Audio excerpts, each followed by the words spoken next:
M2 highway in Johannesburg has finally been closed between Crown Interchange and Maritzburg Street.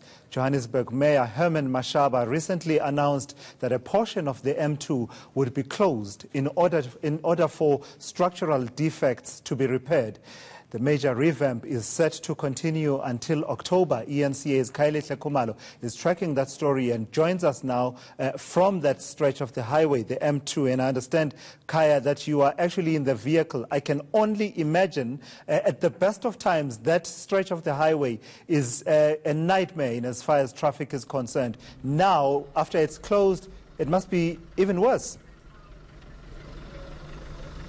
Well, it's a nightmare, Tila Caesar. That's just a great summation I can give you right now. So we're just using one of the alternative routes. So as you can see, it's chock-a-block. It's incredibly full. So many vehicles are moving in a snail's pace.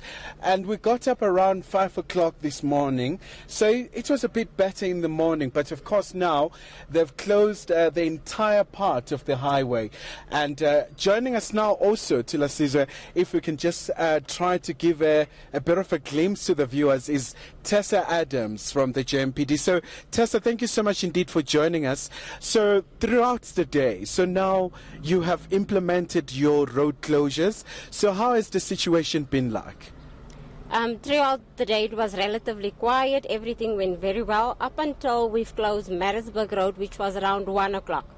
Traffic flowed at a very snail pace. It was dragging on the freeway. It was really bad, which means I would love to advise motorists tomorrow morning, please stay away from the M2 coming from the eastern side. Use the alternative routes, which will be your N3, N12, going to the N1. Please don't use the M2 from Maritzburg side. We're currently now traveling on Wema Jubilee going out of town, which is in the eastern direction. As you can see, traffic is going very slow. We would love to ask the motorists, please be patient. We're working around a better plan in terms of deploying Metro Police officers, ensuring that their securities with the corporate companies on the routes as well.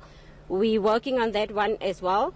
And I would love to suggest also, maybe our motorists should just leave a little bit earlier in the morning. I can tell you now, tomorrow morning coming from the south, your M1 south, it's also going to be very tight with traffic in the morning. So please, people, instead of leaving home around about 6, let's look at 5:30 or something like that.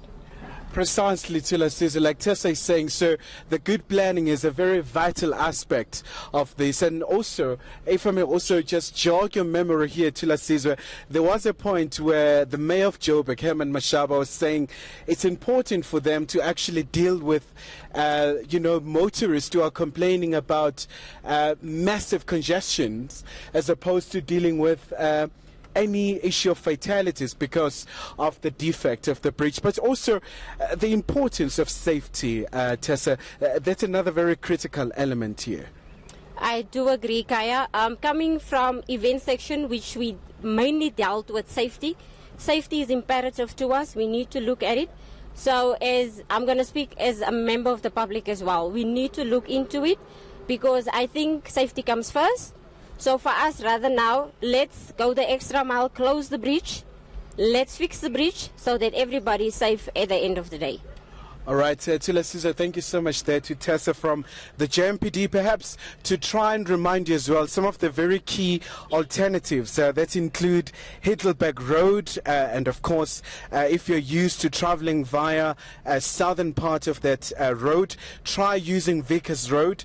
But also apart from that, if you're coming from Joe Slovo side, try turning into Nugget Street and also use roads like Mashal Street. So you get right straight into the Joburg CBD. Sure. So back to you, Tila Caesar. Yeah, Kaya, I can't even wrap my head around the chaos that that could potentially ensue in as far as the traffic flow is concerned. Because as I said, those roads, those sections of the road that you mentioned are difficult at the best of times. Now imagine with that section of the highway out of commission, it's going to be very difficult. So do take that into account and as you plan your routes in and around Johannesburg.